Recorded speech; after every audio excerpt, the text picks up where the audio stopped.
Oi, pessoal, sejam bem-vindos ao Clube Cinema na TVC. Hoje nós vamos conversar com Marcos Yoshi, diretor de Bem-vindos de Novo, que chega aos cinemas dia 15 de junho. Eu sou Daniel Herculano e é uma honra ter vocês aqui comigo. Bem-vindos de Novo, o filme do Marcos Yoshi, é um documentário brasileiro que narra a vida dos seus pais, exatamente descendentes japoneses. Yakoko e Roberto Yakushoki foram tentar a vida melhor no Japão, enquanto seus três filhos ficaram aqui no Brasil. Então, o casal retorna 13 anos depois e a família passa por uma complexa reconstrução. Começou a filmar em 2015 e está estreando no cinema somente agora. E hoje nós temos muito que conversar com o cineasta Marcos Yoshi. Ele é o nosso convidado. Chega mais, Marcos!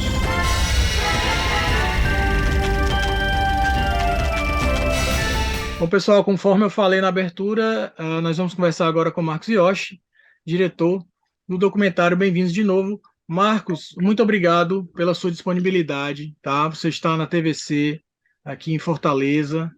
E parabéns pelo filme. Eu acho que é um filme muito pessoal, obviamente, né? Um filme que fala de uma história da sua família, ah, mas que é um filme que fala também de dramas universais, né? Enfim, é um tema que poderia acontecer com qualquer família. Eu queria que você falasse um pouco da sua decisão de filmar isso obviamente, queria que você apresentasse o projeto da forma mais pessoal possível. Tá certo. Obrigado, Daniel. Obrigado pelo convite aí. Estou muito feliz em estar participando aqui do programa. É, Bom, eu acho que o filme, assim, né, ele surge um pouco de uma situação que é dramática, que é traumática também dentro da família, né, e que, num certo sentido, define um pouco a minha trajetória de vida, né? Ou seja, eu cresci separado dos meus pais, eu e minhas duas irmãs, a gente cresceu separado dos meus pais. E, num certo sentido, desde há muito tempo eu pensava que eu tinha que fazer alguma coisa com isso que aconteceu, assim, né? Porque eu tive essa separação familiar e eu sabia que dentro dessa imigração pro Japão também tinha outras pessoas, outras famílias que tinham vivido uma situação semelhante e que, então, num certo sentido, apesar de ser uma experiência pessoal, familiar, também era uma experiência que pelo menos essas outras famílias compartilhavam, sabe? E num certo sentido um pouco mais amplo, a gente para pensar, enfim, é uma situação que é, por exemplo, até próprio dentro do Brasil, né, a gente, tipo, tem muitas famílias, enfim, muitas pessoas que vieram e vêm até hoje para o Sudeste, enfim, uma espécie de uma imigração interna de nordestinos para São Paulo, para o Sudeste aqui, e que vive uma situação análoga, né? Tem aquele filme lá, Que Horas Que Ela Volta, que é basicamente a história da minha família, só que transposta para essa situação aí, né? Então, enfim, era um pouco, eu acho que um pouco esse, assim, a motivação inicial do projeto, um pouco como ele nasceu. Tá. Eu queria que você falasse um pouco de como foi, acredito que tenha sido, né, emocionante ter uma premiere mundial no Tóquio Documentário Film Festival, né? O filme estreou lá em Tóquio, né? Enfim, no país onde seus pais fizeram essa volta, né, esse retorno para passar 13 anos e somente depois chegou aqui no Brasil. Mas como foi essa recepção lá? Como as pessoas receberam essa história de brasileiros, enfim, descendentes, as voltas com essa separação familiar? Pois é, Daniel, acabou que nessa estreia, que foi, eu acho que em dezembro de 2021, estava ainda numa fase um pouco pós-pandemia, mas dependendo de onde, de qual país a gente está falando, enfim, estava pandêmico ainda, então, e o Japão lá estava nessa situação, né?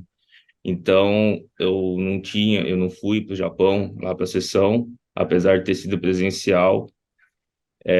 E aí o programador lá, ele me mandou alguns, como se fossem uns feedbacks, assim, após a sessão, né, do que o público achou, e o que deu para perceber foi que teve, acho que, bastante.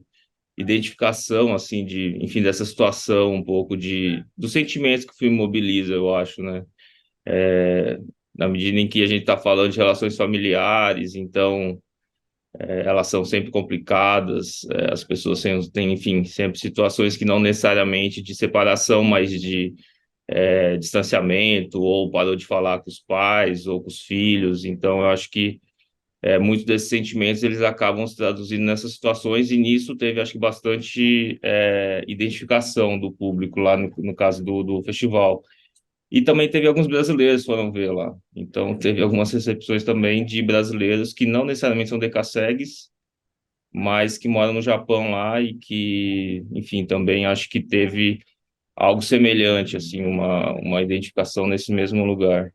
Das relações familiares, assim, falar, eu fiquei com saudade, vou ligar para meus pais, para minha mãe, coisa parecida, sabe?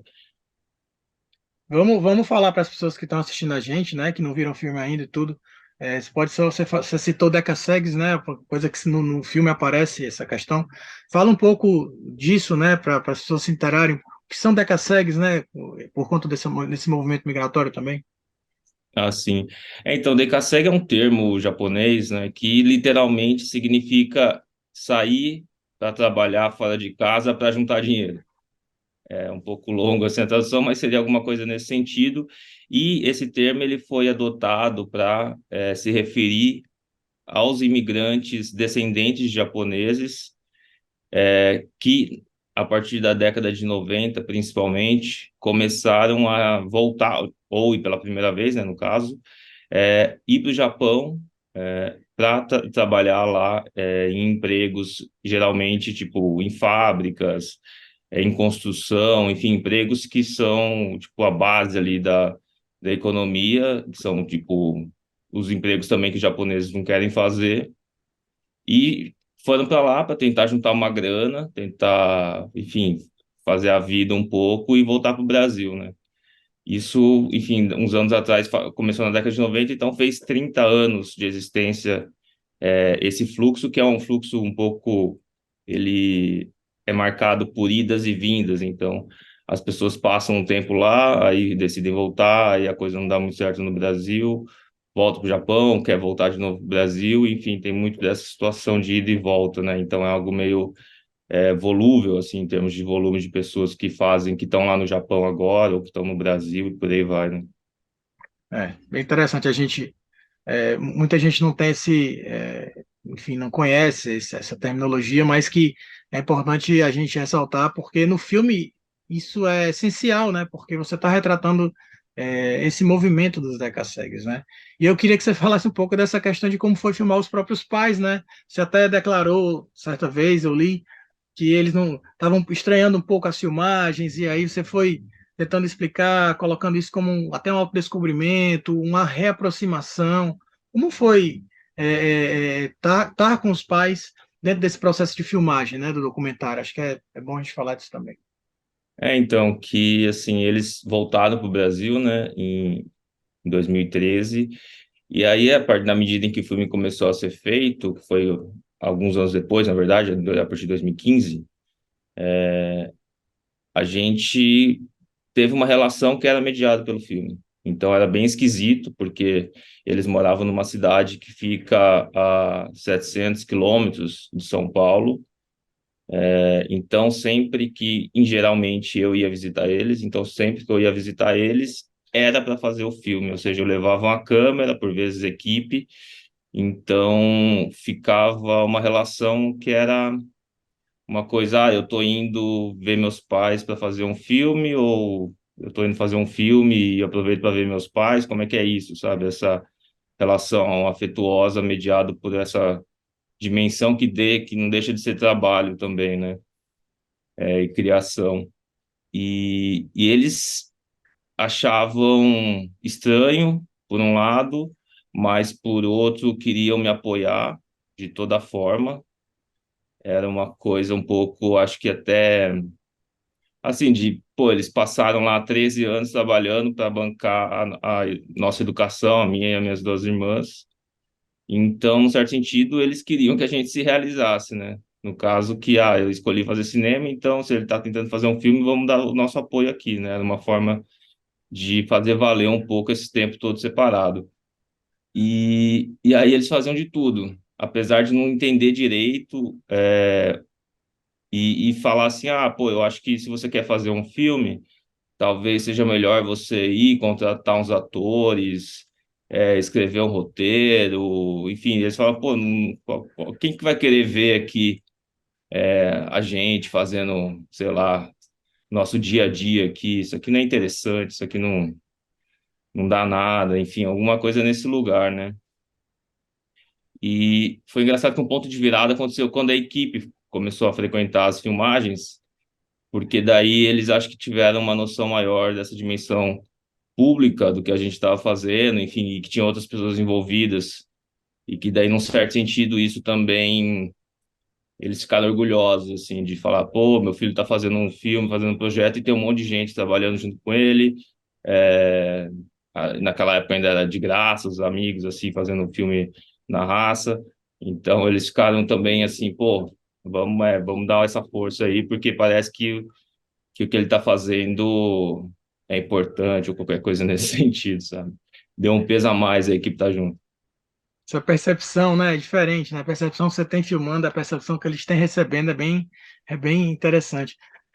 Marcos, olhando um pouco para trás, eu queria, bem-vindos de novo, é o seu primeiro longa-metragem, né?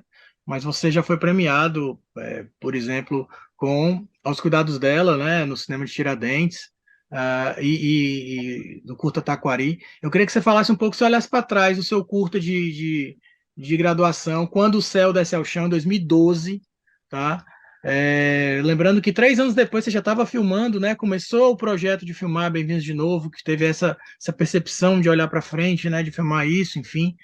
Mas como você olha para trás e vê o seu filme de graduação e você olha seu filme agora estreando nos cinemas, né? Tendo um peso maior, realmente um longa-metragem que sim, que você tem uma história para contar de uma forma universal e diferente na tela grande.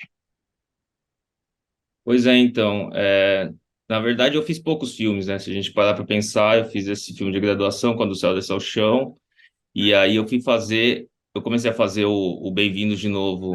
Eu tentei fazer alguns outros filmes durante esse intervalo aí, só que, enfim, não rolaram, não viraram, porque é difícil mesmo conseguir, enfim, financiamento, fazer com que o projeto vire. E aí eu comecei a realizar um pouco despretensiosamente, assim, o Bem-vindos de Novo, ou seja, vamos começar a fazer, vamos ver o que acontece, tanto foi um processo muito longo. E enquanto eu estava fazendo Bem-vindos de Novo, eu filmando com a minha avó, a gente descobriu que ela é uma puta figura. Ou seja, minha avó é uma baita de uma personagem, e a gente ficou um pouco com pena de só ter a participação dela no longa como uma personagem, vamos dizer assim, secundária, né? E aí, junto com os produtores, a gente falou, ah, então vamos pensar alguma coisa, vamos pensar algum roteiro, algum filme que seja possível fazer com a minha avó. E nisso eu comecei a pensar, enfim, um pouco na nossa relação, em algumas coisas que a gente vivia, ou algumas situações que a gente vivia sempre que eu ia visitar ela também no interior de São Paulo. E o fato também de que minha avó é a maior cozinheira, do mundo para mim. E ela, assim, ela faz essa culinária que é culinária nipo-caipira, que é meio que uma costelinha de porco com uns negócios japonês, então é um negócio bem específico ali do interior de São Paulo, dessa colonização. E aí, enfim, a gente bolou esse curta e foi, enfim, a gente fez, em que eu sou um dos personagens, eu tô muito mais em cena no curta do que no longa. E o curto ele tem esse aspecto um pouco híbrido, né? Ou seja, ele tem uma estrutura narrativa de ficção, mas no final das contas é a minha relação ali, eu com a minha avó, né? Aos E Cuidados dela, né? O nome do curta. Aos Cuidados dela é o nome do curta, que vai, inclusive, estar disponível durante essa semana de estreia do Bem-vindo de Novo, lá na plataforma da Embaúba Play, que é a distribuidora do filme. Ô Yoshi, aproveitando aqui a nossa conversa, eu quero te fazer um convite para no nosso segundo bloco exibir um curta seu, né? Pode ser até o Aurora, que foi o primeiro de ficção que você fez, ou o seu de graduação, que tem produção melhor, que é o Quando o Céu Desce ao Chão. Queria que você dissesse se a gente pode passar no segundo bloco. Será um maior prazer a gente passar aqui na TVC um filme seu, depois a gente conversar muito sobre Bem-vindos de Novo, que é o seu longa de estreia. Sim, não, então vamos combinar assim. Vamos passar o Quando o Céu Desce ao Chão, que foi o meu filme de graduação aqui na Universidade de São Paulo. E aí é bem legal porque é um filme que foi filmado em película 35 milímetros, em preto e branco. E foi uma experiência bem especial ter feito esse filme, enfim. Talvez a última vez que eu vou filmar de película na minha vida, talvez a primeira e a única, eu não sei. Tá Mas bom. é isso. Marcos, muito obrigado pelo seu tempo, tá? Obrigado por a gente ter conversado. Acho que Bem-vindos de Novo. Todo mundo já entendeu, é uma obra super pessoal, um documentário super pessoal, mas que fala da história de muitos, né? E eu queria que você finalizasse a nossa conversa aqui, convidando as pessoas para ver no cinema. Pessoal, estreia dia 15, hein? Dia 15. Tá legal. Então, gente, queria aqui fazer o convite a todo mundo, para que dia 15 de junho, nos cinemas, vão assistir Bem-vindos de Novo, que foi um filme que eu fiz com muita dedicação, muito amor. É uma homenagem, num certo sentido, enfim, acho que a garra que as famílias têm para, tipo, conseguir viver melhor, conseguir ter uma vida melhor e proporcionar uma vida melhor também às pessoas que elas amam. Então, deixo o convite aberto e ficaria muito honrado com a presença de vocês dia 15 de junho nos cinemas. Obrigado. É isso, pessoal. Agora a gente vai ver o trailer de Bem-vindos de Novo, no encerramento do primeiro bloco do Clube Cinema na TVC. E no segundo bloco a gente vai conferir Quando o Céu Desce ao Chão, que foi o filme de graduação do Marcos Yoshi. Obrigado, Marcos. Até a próxima. Valeu. Tá, Daniel, obrigado.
Tenho que representar sozinha o meu terrível papel. E se essa droga não fizer efeito? Terei de me casar amanhã? Não. Isso aqui vai me impedir. Ficar perto de mim.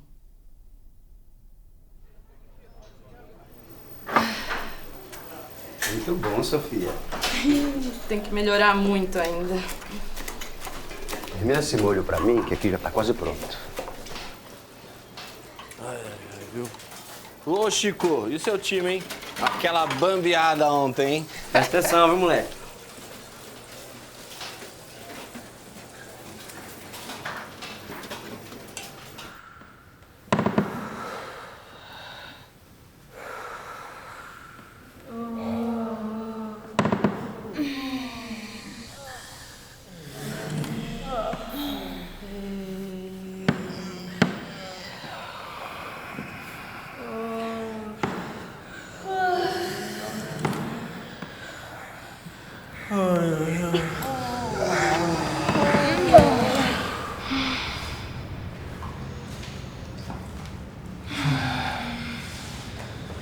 O porteiro me falou que um casal viveu aqui por mais de 50 anos.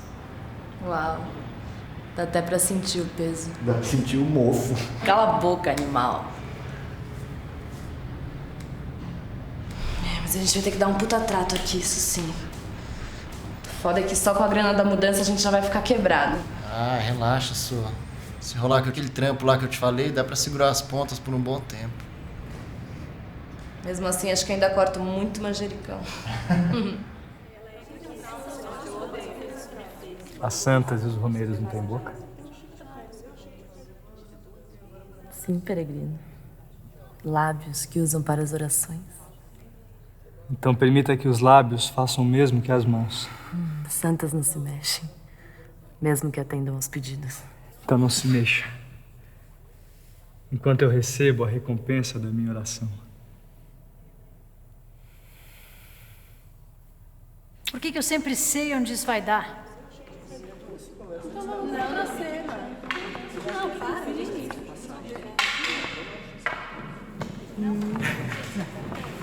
Difícil. Esse jogo é difícil, né? Mas é difícil por quê? Por que esse receio? Por que o medo do transbordamento? A vida está nas pontas, na extremidade, no risco. Eu não tenho controle de nada. O que a gente sabe? Para onde vai? É a travessia de um desejo descontrolado. Eles são jovens, se amam demais, sem controle. E correm todos os riscos. Eles se matam por amor. Por amor. Difícil, né? Hoje em dia o amor ficou uma coisa tão erma. Mas o amor e a paixão são fogo. Tem que transbordar.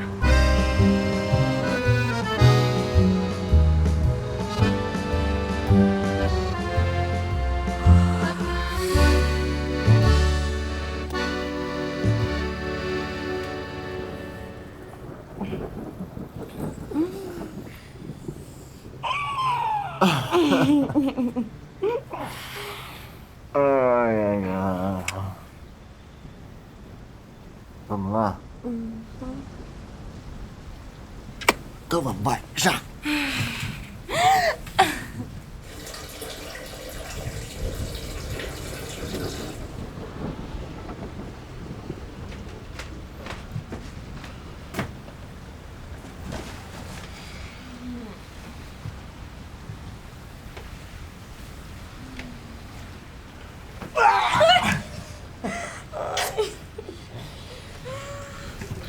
Que raiva. Eu tive um sonho essa noite, sabia? É? Que?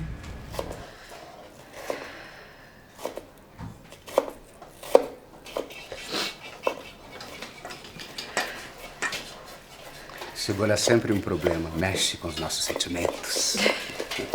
É um vegetal trágico. Felício, sabia que eu tô indo juntar os trapos com o Antônio? Não é? É um AP charmosinho. Lá no centro, pequenininho, mas tem um pé direito alto e uma janela bem grande. Fica bem pertinho do metrô. É, mudar é bom. Chefinho, 2 pena putanês com espaguete marinara. É complicado também. Bora tomar uma cerveja lá em casa hoje? Bora. Bora? Que isso?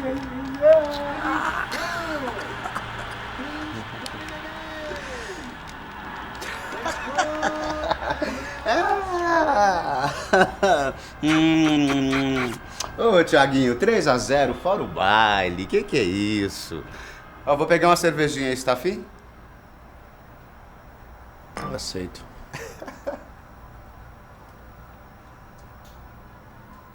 Bom, peregrino, está sendo injusto com a sua mão que se mostrou devota e reverente. As mãos das santas são tocadas pelos... As mãos das santas são tocadas pelos romeiros e quando se tocam é como se a beijassem com devoção. As santas e os romeiros não têm boca? Sim, peregrino. Lábios que usam para as orações.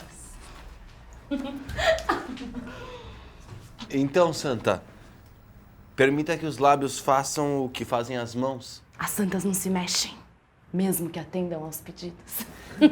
Então não se mexa, enquanto eu recebo a recompensa da minha oração. Os seus lábios vão perdoar todos os meus pecados. Beijam-se. Ah, muito bem.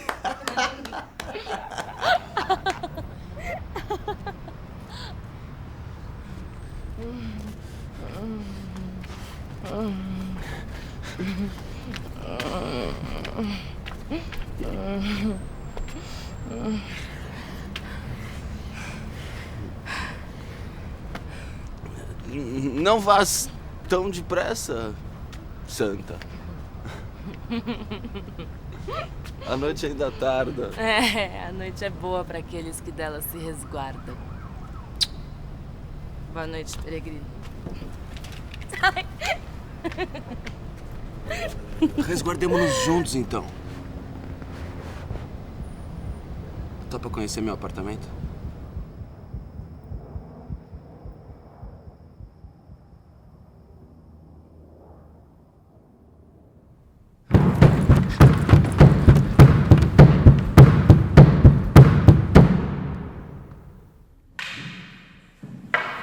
Ok?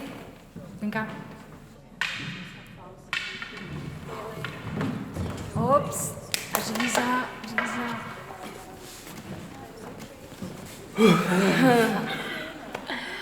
Então, como é que surgiu o amor entre esse casal?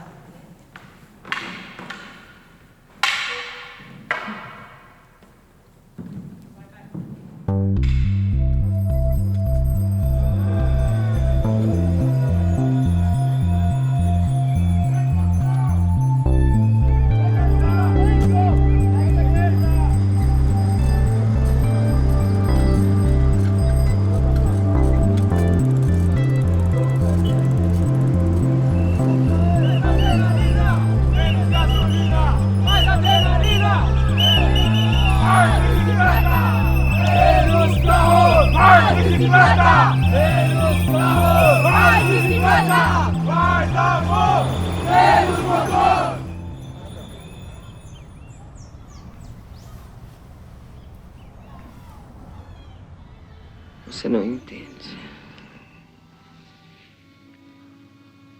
Um homem não pode se dividir assim.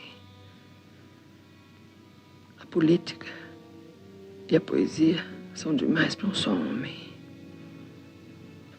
Eu gostaria muito que você ficasse conosco. Volte a escrever.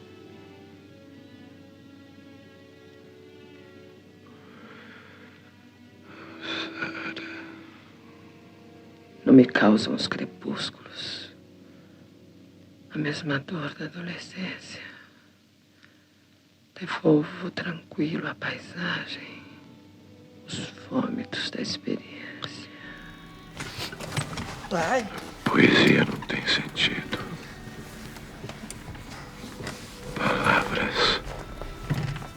As palavras são inúteis. Licença. Oi, dá licença.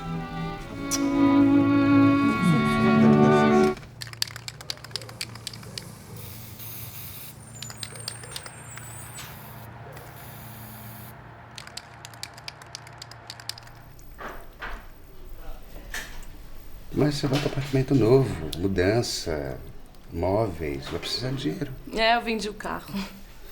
Aí com a grana vai dar pra bancar a mudança. Não dava, precisava muito de tempo pra ensaiar, estudar. Tá foda. Tá certo. Vai ser muito bom ter trabalhado aqui com vocês. Muito. Me ajudou muito no teatro. No teatro? Pô, sou sacanagem, hein? Agora eu tenho menos um motivo pra vir trabalhar. Tiaguinho, você sobrevive. Mas vem cá, será que a gente não pode se ver de vez em quando? Não sei.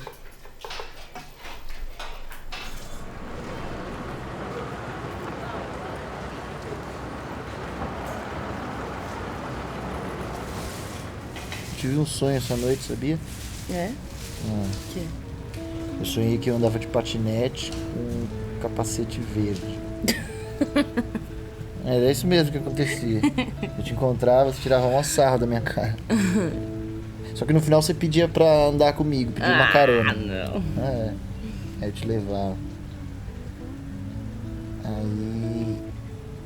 Aí a gente entrava numa descida bem íngreme, assim. E você pedia pra ir rápido. Mais rápido, né? Só que eu sabia que se a gente fosse mais rápido, a gente ia cair. E você tava sem capacete.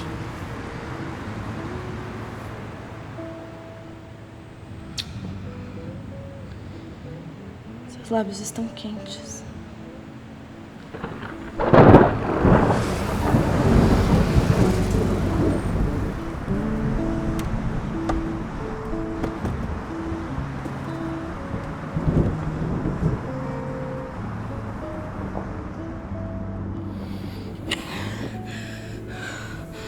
Seus lábios estão quentes.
Eu vou de avião, de bonde ou de trem, de caminhão, de moto ou patins, sentado num tapete voador, de ultraleve ou trator, de nave ou navio, a cavalo, camelo, a pé, de bicicleta, num míssil eu vou te encontrar. E não importa a direção, sigo perdido e sem rumo. Meus ais vagam tontos por todos os pontos cardeais. Ah, meu porto é tua cama, teu corpo é minha chama, que me chama, que me chama. Meu porto é tua cama, teu corpo é minha chama, que me chama, que me chama. Ah, como um imã, lalaiá, como rima, lalaiá, nosso amor.